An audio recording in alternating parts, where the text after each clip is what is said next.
Zone à défendre, ces grands projets une fois votés. L'agroécologie, urgence climatique et sociétale ou pas, la majorité vote souvent pour les grands travaux. Aéroports et stades internationaux, hypermarchés, lignes grande vitesse, autoroutes, zones d'activité, en plein champ ou à travers champ. Elle y voit les affaires, l'attractivité commerciale, économique, industrielle, artisanale, l'argent, l'emploi, la prospérité, la réputation de la qualité des biens et services, la réussite. Le débat démocratique d'opposition aux grands travaux se fait d'usage en lieu et place des enquêtes d'utilité publique et des recours juridiques. Après, la désobéissance civile militante s'expose à être qualifiée d'antidémocrate, voire de hors-la-loi.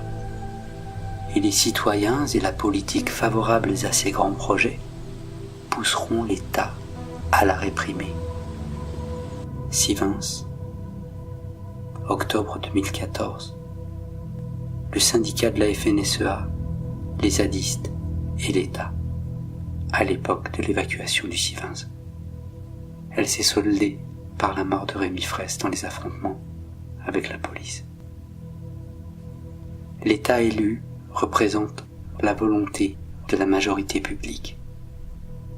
Ces grands projets, une fois votés, intègrent la destruction de son patrimoine naturel et agricole. La violence dure les mythes.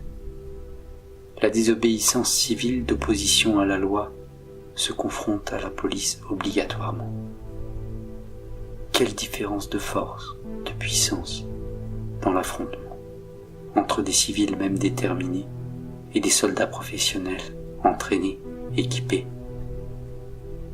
Quel héritage de jurisprudence lorsque la confrontation avec la police en manifestation blesse gravement ou tue.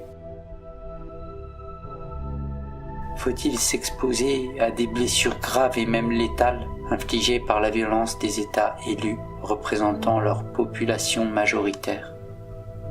Cela pour leur servir une proposition de vie plus soigneuse de la nature, de la vie. Le droit à la vie et à la santé de soi-même et d'autrui n'est-il pas la raison de protéger la terre